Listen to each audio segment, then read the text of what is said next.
Madami na naman tayong pananim na buko, mga kabukid. Ayan o. Nakukuha lang namin dito sa nalaglag na puno. Kasama natin si Lindon. Tinuturuan tayo ni Lindon kung paano mamuhay dito sa probinsya.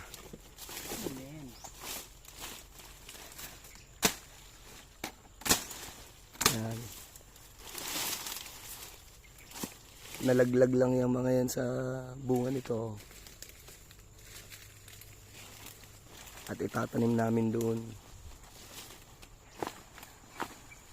Ano mga nakuha natin mga kabukid, napakadami. 16 ano? 16. 16 yan, napakadami. Para marami, maging ano ulit, nyogan. Gawin ko plantation.